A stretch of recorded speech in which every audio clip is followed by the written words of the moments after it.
Claridge's has long been described as more than just a hotel.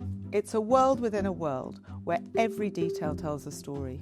From the swirl of its revolving door to the elegance of afternoon tea, Claridge's has 200 years of history, glamour and gossip. For me, it's deeply personal. My grandmother used to bring me here for tea, and years later, when I inherited a fish business at 23, I got to see Claridge's from a very different angle, through the tradesman's entrance.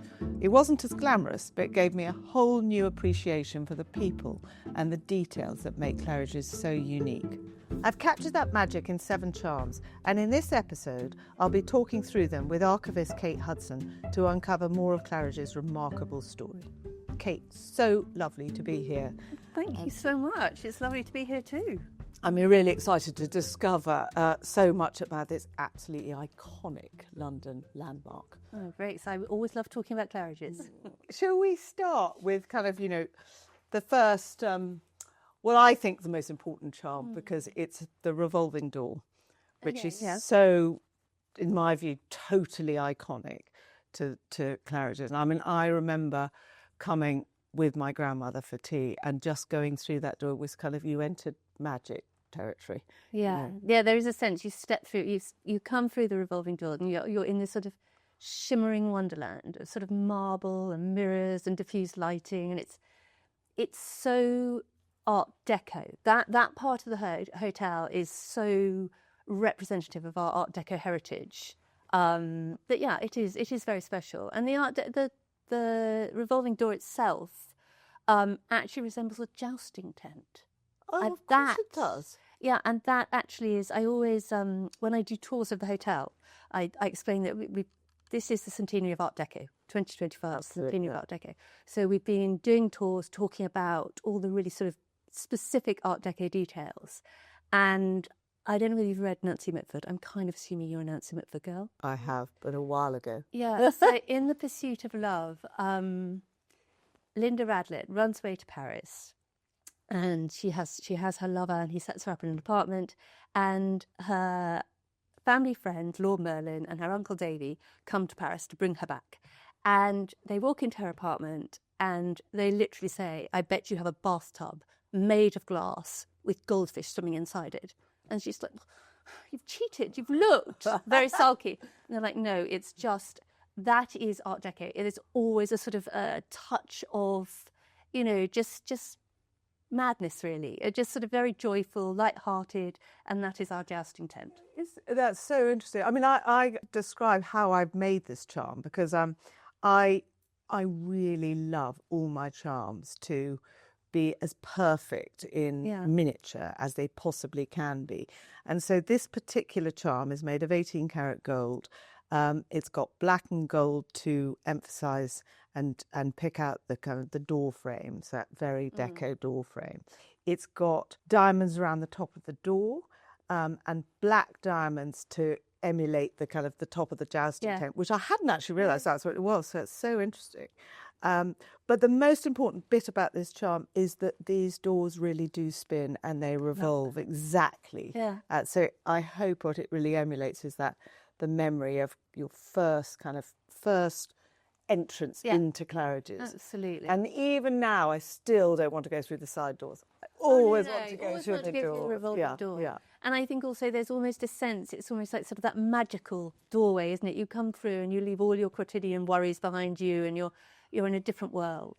So you've had some extraordinary people through those doors. We have. You have. Tell me a bit about some of those amazing people, because some of them are no longer around. No, I mean, well, obviously we've had everyone from Winston Churchill, who lived here after the war. He lived here? He did, after shock defeat in the 1945 election, because he just won the war, or effectively won the war, and they were really expecting, obviously, they'd win. And then he was defeated. So he had nowhere to go, he had nowhere to live. So he and his wife... Chucked out of Downing Street. Chucked out of Downing Street, right. Yeah. Literally, leave now, pack your bags and go. So he turned to Sir Hugh Rontner, who was the chairman of the hotel group, and he brought them here and they moved into the penthouse. One up from Downing Street. Well, I like to think so. I think it was probably quite poignant for him because he could, it wasn't ideal, and that was actually, it was in Claridge's, in his penthouse suite, that he heard the official end of the war. Oh my goodness, I had no idea. Gosh, what a poignant. Yeah, it is. It's quite sad, actually. Yeah, that is extraordinary. And who else? So on a kind of cheerier note. Oh, I mean, if we're going back a long time, we have everyone from Laurence Olivier, we have Sophia Loren. I mean, I'm jumping all over decades here. Yeah. Marlene Dietrich, I love. There's some great stories about her. Catherine Hepburn. I mean, this is a thread. When I talk about the archives, I always talk about them almost in the sense of a tapestry. So we have a tapestry which tells a story, and there are themes and threads that run through that story. And one of those themes is Hollywood. We have had everyone from the greatest Hollywood stars of the 1930s. There's a very famous photograph of Cary Grant outside the hotel, and then more recently there's been a wonderful photograph of Brad Pitt outside the hotel. There's. I think I've seen Joan Collins and all sorts of people. Everybody. Yeah. I mean, there are some wonderful photographs. Everyone from Jackie Onassis to Sarah Jessica Parker. So politics. Royalty, Hollywood royalty, yeah. I mean, absolutely extraordinary. But you really feel when you come in that there is this kind of history that's you can't help but feel that. No, I always say that. Whenever I'm sort of talking to guests or anything, I always like to sort of meet in the lobby, and because that is everyone sort of talks about our Art Deco heritage, but in the lobby, I feel you have this sense of all these years and this history colliding in a sense, because you have Victorian staircase, you have a Georgian fireplace, you have the Art Deco black and white marble floor, and yet somehow it all works, somehow it melds together because it's been layered over years and years. Claridge has evolved. It hasn't been created. That's what maybe that's what it is. It feels so special. It's like a house, isn't it? Exactly. When you're in a house, years and years, the people who have lived here have just added layers. Yeah. And it is that sense. I mean, that was always how it was created, was to be a home from home. And originally, how many rooms was it? Do you know? I will have to double check, because obviously we started as Mivets in 1812, then we became Claridge's late Mivets in 1854. And then we became the new Claridges in 1894. So we've had a few incarnations. I love that. New Claridges in 1894. Yes, Claridges. Yeah. But going back to that floor, I'm absolutely fascinated. That has got to be the shiniest, most beautiful black and white deco floor I've seen. And actually, so who has the honour of polishing that floor? Our wonderful housekeeping team are phenomenal. They keep on top of everything. I actually have. I'd have to look it up because it's on my phone. But I actually can tell you how many black and white marble tiles are on the ground floor as well. Oh, yeah. It's the exact number. Oh, That's good, you'll have to look it up. Yeah. I will look that up and tell you afterwards. Yeah, definitely. You have to look it up. So the next charm is the crest. The way I've made the crest is the way I have a whole spinning series. I think this might be my favourite charm, actually. So I have a whole spinning series in my own charms at Anushka. Because I like the kind of playfulness of it. And obviously a crest is a very serious thing, but I kind of like the fact that it spins beautifully like this. The first thing is the crest is above the door, isn't it? It's above, it's on the building. The crest is actually everywhere. I mean, I could take you around the hotel. I can show you it on the banisters. I can show you it engraved on the brickwork of the frontis of the hotel. It is everywhere. It's in cakes. There's a cake there. The crest has become very much. Butter. It's on the butter. It's on the butter. It's literally on everything. Yeah. And actually, as you came up in the list, you will have noticed it's on the floor. Yeah, embedded into the floor. Yeah. So yes, 1898 was the beginning of the crest, and we have the wheat sheaf. Yep. So the wheat sheaf is the coat of arms for the family of Grosvenor. So the Duke of Westminster. And it's very much a symbol of plenty. Yeah, that's the wheat. Stork. Now, this is a spirit animal, and it's very much a symbol of good luck and long life, which obviously has worked in our favour. Yeah. Yes. And then we have, what do we have there? Oh, yes, no, we have the fleur de lis. Now, this is the sort of coat of arms of France, and I think this is this is very much a sort of symbol of internationalism. You know, I mean, Claridge's right from the beginning was an international hotel, and right back into the early sort of, 1812. And then the portcullis coat of arms is the City of Westminster, and again, it's a symbol of protection.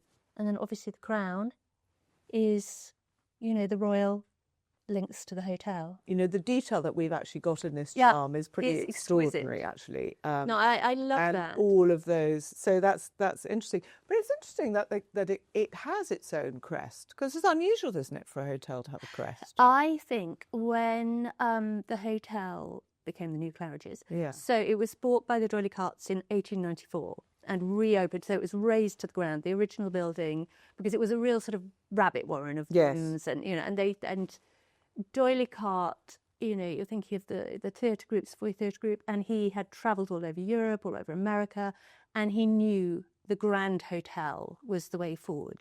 Wonderful hotels with, restaurants and private rooms for people, and hot and cold running water and electricity in every room. And so when he opened Claridge's, he created the crest, and that, as I said, it's engraved on the brickwork. It's on. It is literally. It runs through the hotel, the fabric of the hotel. I hadn't realised it's the crest everywhere. is, and actually, I think I've got a picture there, and you can see how the crest has let's evolved over the years. We've got, it's changed, the colours. No, beautiful. It's rather wonderful, isn't it? Yeah, no, it is absolutely wonderful. Now, the next charm is this gorgeous little teddy bellboy. He's a little teddy. Now, I've made him. There he is. There he is there, but in miniature.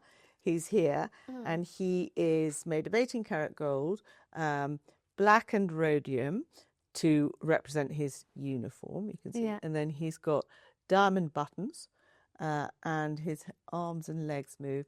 And he's I love that. He's articulated. Did you know he's a locket? That's really precious. So he's a little locket, and he's got black diamond eyes, and then on his bellboy hat, he's got Claridge's. I love that. So it's all about the detail. But am I right in thinking that children get given one of these when they stay? What happens? Guests, they are in their rooms for guests. They are ready, obviously, for younger guests. Yes. And I mean, I think on occasion we've actually even created a bed for the teddy. For the teddy. But yes, they're very much part of. We do quite a lot for our younger guests, and the teddy is a key element of this. Sitting in the bed. Yes, he's all tucked up. Oh, that's so tucked up. Sweet. So that's a perfect memory, isn't it? Absolutely. What a special memory. I think sort of something like that is the sort of thing you do take away and absolutely. And look, these treasure. are his buttons, and I've got little diamond buttons. I rather like your diamond buttons, actually. He's just adorable, isn't he? He really is. But tell me about the bellboys. So you told me something earlier, which I was completely fascinated. I didn't know that.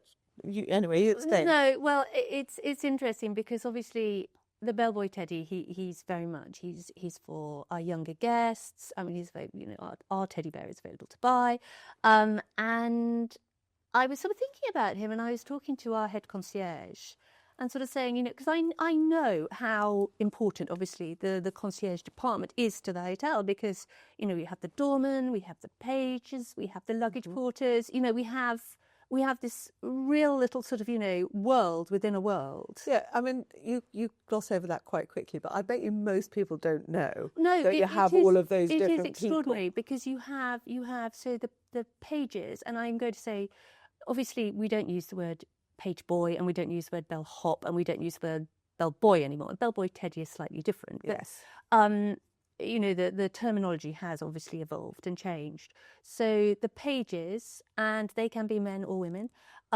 they are the ones who really do run the errands. So they will do the shopping, they will do the collections, they will do all those kind of things.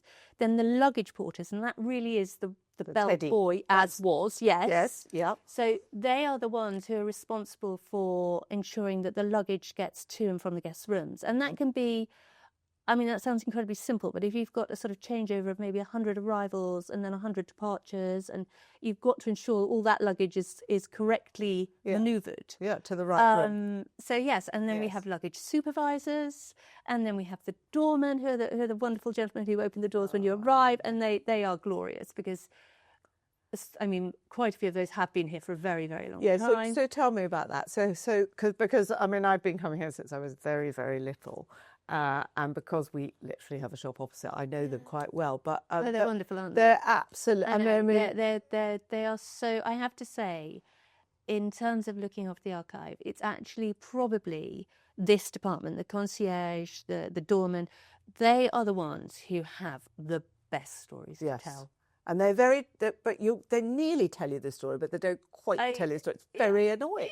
No, they are so discreet. They're so discreet. Very occasionally, I have got a few sort of nuggets out of them, but I've been sworn to secrecy. So. So you're not going to tell me? I'm not going to tell you any of the particularly scurrilous tales. There are a few. There must be some tales of kind of people that aren't around anymore. Oh yeah, I mean, we have. I don't know how scurrilous I can be. Actually, I think you could be. If we have a PR. No, be scurrilous. Oh, I mean, there are the very well-known stories. Obviously, Spencer Tracy used to stay at the hotel a lot. I mean, the most famous quote that probably people associate with Claridge is the Spencer Tracy, "When I die, I don't want to go to heaven. I want to go to Clardige." Yes. Yeah. But he had a very long-term relationship with Catherine Hepburn. Yes. And when they stayed in the hotel together, she would just slip up to his room.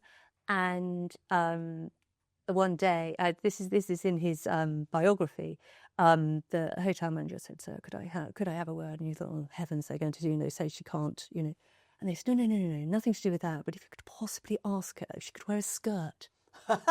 Because, trousers aren't allowed in the lobby. And actually she was like, "No, I can't." So she always came in through the back entrance. Really? Yeah. She came in through the back entrance because she was wearing trousers. Yes, she refused to wear a skirt or a dress. I love that. Gosh, and Marlene Dietrich is stayed for weeks on end, and there are stories of her lovers coming up and down the sort of, the fire escape. Presumably there's quite a lot of people going up and down the fire escape or through the tradesman's entrance. Oh, there were a few, yes. I'm sure there are. Yes, no, there have been a few. Yeah, I can't imagine everyone's coming through the front door. No, no.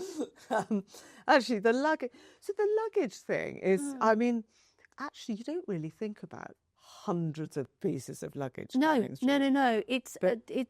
I think the concierge role, and I use that as a very general term for all those layers, is incredibly important because that is that sense that everything is very, very smooth, very, very simple, no problems, everything is dealt with. And actually, if you think of the potential for things that could go wrong. Oh my God, I mean, yeah, you could absolutely yeah. You absolutely do. I mean, it brings me on very nicely to the lovely little suitcase charm. Beautiful charm, yes. Because when I was thinking about kind of life in Claridge's, obviously suitcases are a major part of life in a hotel. And I wanted to make a kind of modern day but old fashioned version of luggage. So this one is, the actual piece is made of mother of pearl, set in 18-karat gold, and you can see it's a locket, and then the straps, emulating the leather straps, they're all diamonds. Yeah. And then it has a little label which is the that's the Union Jack actually. Okay. That says London because we know that everybody loves that. Yeah. And then the actual tag is, should it get lost, says Claridge's. And the wheels actually turn. Move. The wheels turn. So that's the kind of modern version. Yeah. And he opens and it's a gorgeous locket. And actually I think you put a picture in it and remember your time at Claridge's. But I imagine, I mean, maybe this is just my imagination, but I imagine that you get people who come, a bit like Winston Churchill, but who come and live here for extended... Yes, and who bring huge amounts of luggage. Yeah, I mean, they must bring trunks and trunks. Oh, yes. Exactly. Yes. Yeah. Does that still the case? Did you still have... Because my grandfather actually used to live in a hotel. Yes, actually, my grandmother-in-law did as well. Not so much as it did. I mean, people do stay for extended periods. Yes. There's no question. I mean, months on it. Months, yes. But certainly, I think in the past there were people who effectively lived here. So yeah, we do have guests, and we certainly have guests who come back every summer for the whole summer, for example. And do those guests leave their things here?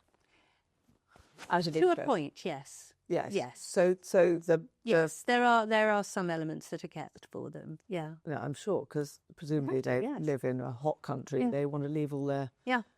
cooler clothes here, etc. Oh, that is absolute home from home, isn't it? That Yes. is where Yes. you arrive and everything's been put in your cupboard. It's the sense. So moving to a different department of the hotel, this is the sort of again the sort of reception, the housekeeping. They have to know everything about those guests. How what kind of pillows they like on their beds, what kind of duvet do they like? Do they like two separate duvets? Do they like one duvet? All these details will all be written down and kept so that when those guests arrive, everything is immediately as they want it. Exactly. It is that sense of returning to a place where it's all ready and it's all understood and it will be prepared. Yes. Actually, you reminded me, and I'm kind of, I've learned for my own business actually quite a lot from the housekeeping team at Claridge's, because I came one day and I met the head of housekeeping, and she said, "Oh, Anishka," she said, "I know our guests love your jewellery." So I went, "How do you know?" And she said, "Because they take the jewellery, but they leave the packaging." Oh No, but I thought it was so incredibly interesting to me, because she said they leave the packaging, but they take the pouches. So what it made me do is it made me actually change my packaging to much more travel friendly. So I now make gorgeous leather pouches and suede pouches so that people can travel with it. But I mean, who thought that I'd learn that from housekeeping? Oh no, I always say the hotel it's a microcosm. It's a world in its own right. Yeah. And like the most perfectly functioning world, all the different components play a very, very key role. It's absolutely wonderful. And she said it like it was obvious. I'm like, it's not obvious. It's absolutely fascinating. So I love this little charm, because this is my kind of first memory, really, of Claridge. Your afternoon tea. It's afternoon tea. And so this is a little perfect replica of the porcelain teapot that afternoon tea is served in the. I think it's the foyer. Is it called the foyer? It is the foyer and reading room. That's where we serve afternoon tea. But I used to come here with my grandmother. So age, I don't know, 5 or something.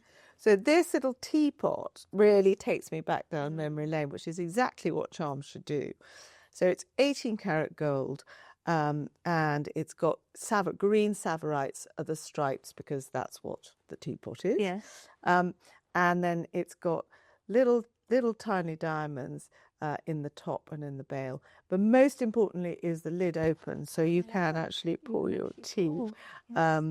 And it's just and it clicks shut. It's exactly as that it very should satisfied be. little click. I mean, but afternoon tea is iconic for Claridge, isn't it? I mean, I think it's everybody's. No, absolutely. I mean, I think we have something like 22,000 calls a year about afternoon tea. Oh my goodness! And one of the things actually I love about afternoon tea is it's in a way it's sort of an entry to Claridge's. I mean, so it's a treat. It's someone's birthday. It's a celebration. It's something that people sort of dream about. Yes, they're going to have an afternoon tea at Claridge's. And I have actually here this wonderful sort of table card, which dates from 1901, and I think it was sort of a pop-up of afternoon tea. We'd brought over this extraordinary French chef who was had won every prize possible in patisserie and confiserie, and they'd brought him over, and I've got press cuttings which talk about this wonderful event. We're doing afternoon teas in the foyer, or the central court as it was then known, between 4 and 6. So it's been part of our history for a very, very long time. What is it about tea, do you think? English tea? I mean, no one else does tea like we do. No. We actually have our own special blend of tea as well. Oh, Claridge's tea? Yeah, we have a Claridge's tea. And there are, I mean, again, now we're talking about the sort of the kitchen and the rules on even creating the perfect cup of tea and measuring the amount of tea that's used and ensuring the amount of hot water. And then they bring the hot water to the table as well, because you don't want it to stew too long. I mean, it's all a process. No, it's so, Which has been honed to the point of perfection. Yeah, no, absolutely. I mean, I alluded to it when I was at the introduction.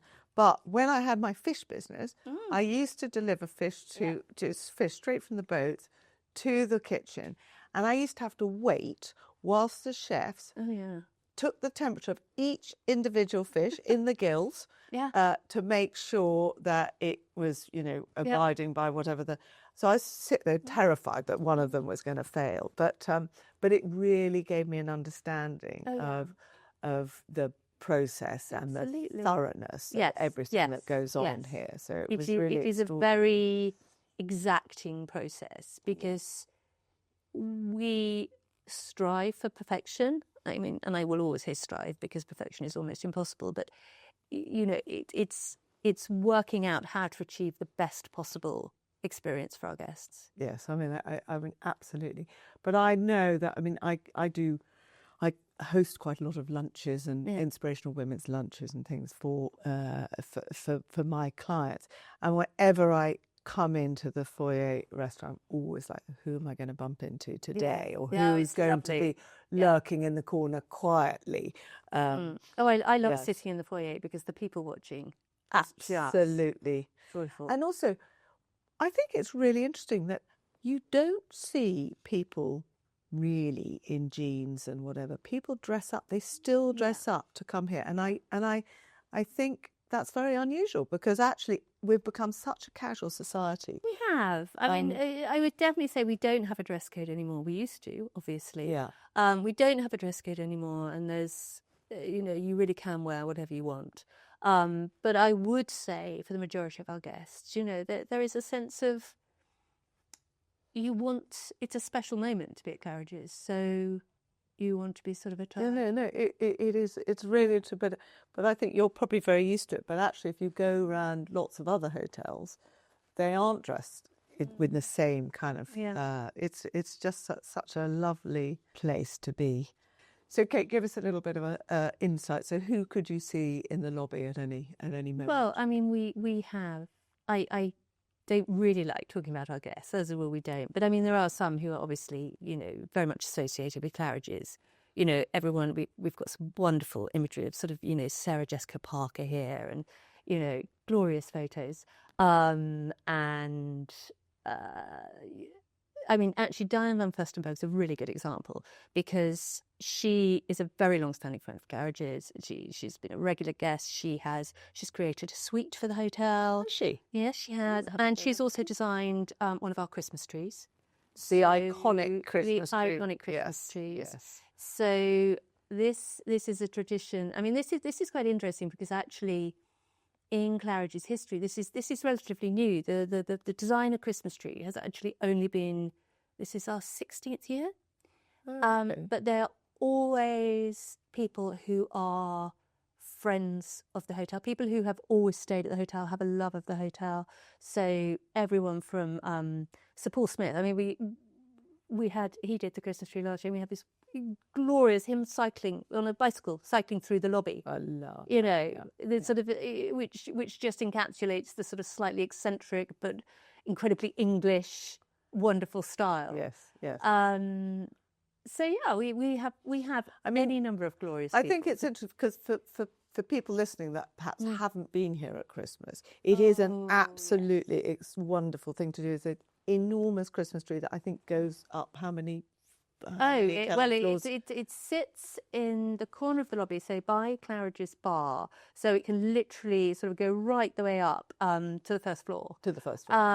And every year is different. Every year we give carte blanche to the designers, so we really are putting ourselves in their hands. Yes. And actually, the first year we did it, it was actually with John Galliano for Dior, and this was when I was working with Dior. And I remember when the first sketches came through, there was very much a intake of breath because, we're used to having, this very traditional English Christmas tree with baubles and, little bags from Bond Street all sort of circled around the bottom. Yes. And suddenly we have this sketch of this frozen tree with a sort of snow leopard crawling along one of the branches. And it was like, how's that going to go down with the guests? And actually, it was incredible because everyone thought it was extraordinary and wonderful and different and new. And nowadays, so many people have designer Christmas trees, but Claridge... Well, they do, but they don't do it quite like Clarige. Well, we were the first. And so. and I always think it's a kind of moment in the calendar where you get Absolutely. the invitation to come for the opening of the tree. Yeah. Yeah. And I everyone always always look forward to starts that. asking about this time. So who's going to do the tree this year? And we always have to have no idea. Hasn't been confirmed yet, even though obviously we know that we are sworn to secrecy. Yeah, no, it's always highlight of my kind of Christmas season. So it's absolutely wonderful. So champagne glass. Oh, can't go wrong. Can't go wrong. I mean, that's what you think of when you come. If it's not tea, it's champagne. Yeah. So I've designed this tiny little champagne flute, 18 karat gold, polished 18 karat gold. And you can see all the diamonds to emulate the bubbles in the champagne.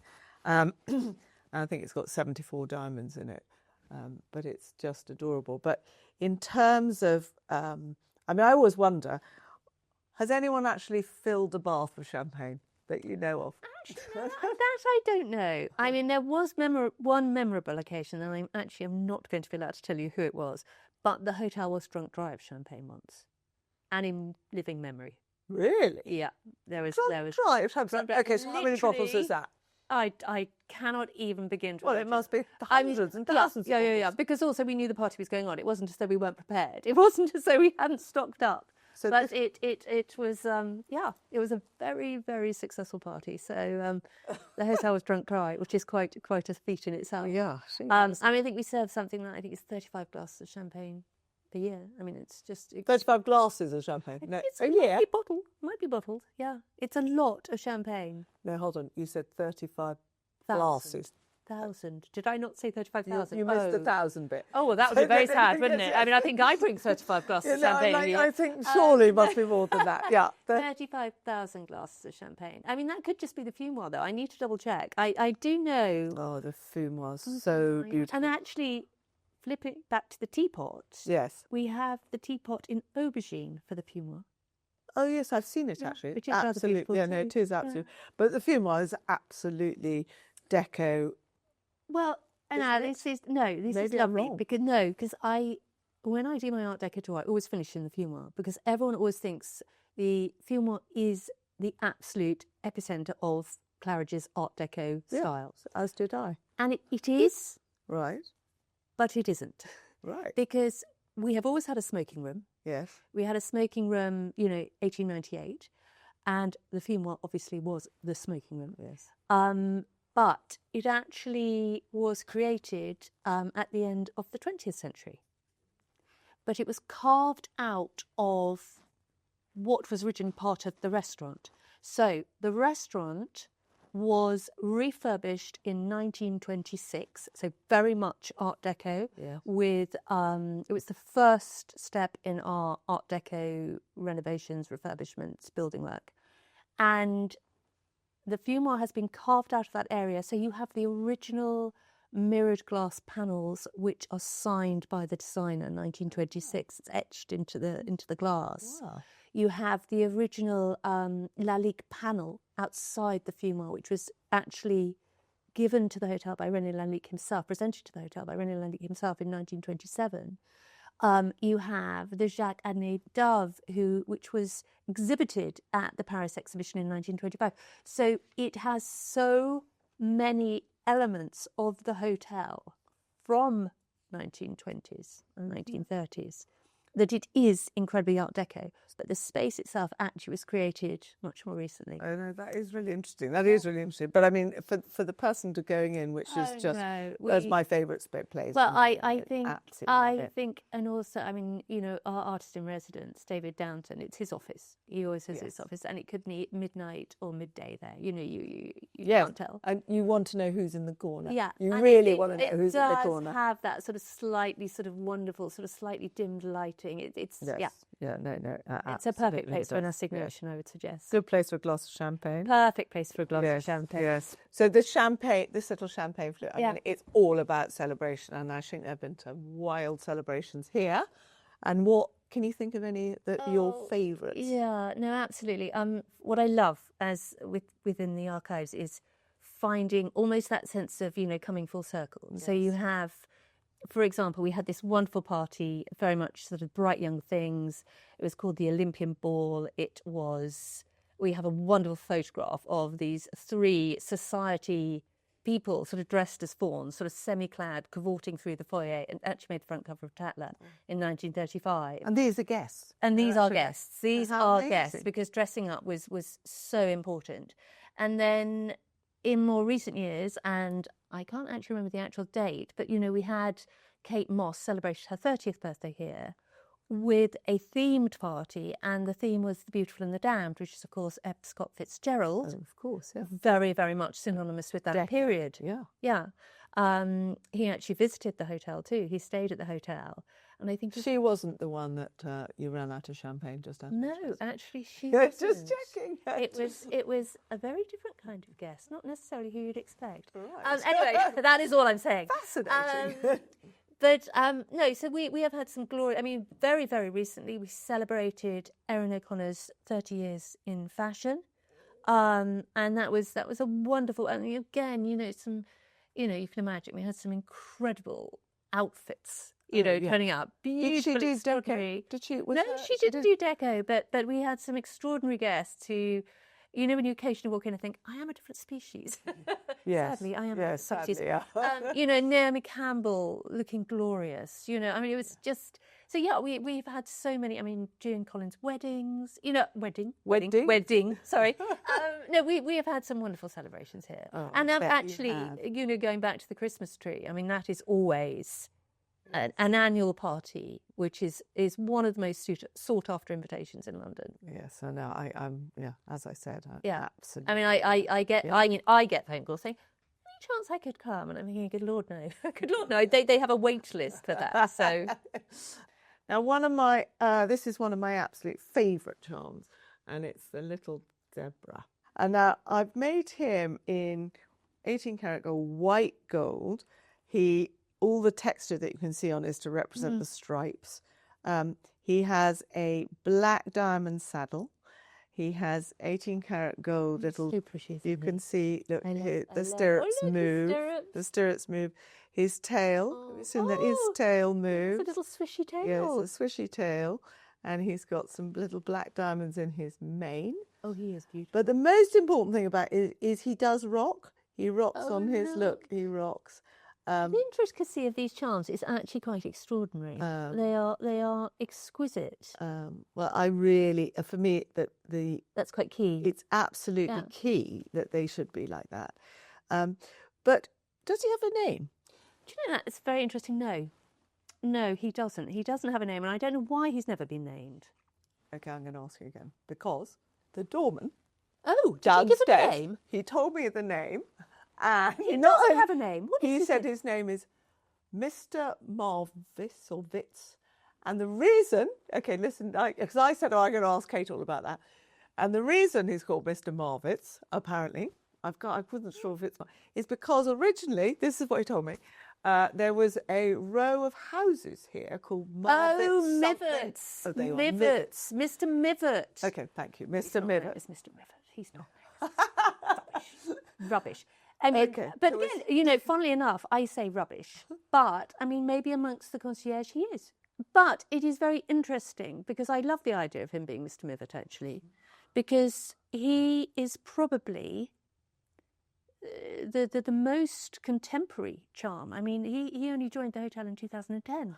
Isn't that interesting? I didn't know that. So I thought he'd been around forever. No, I know. He feels as though he's been around forever.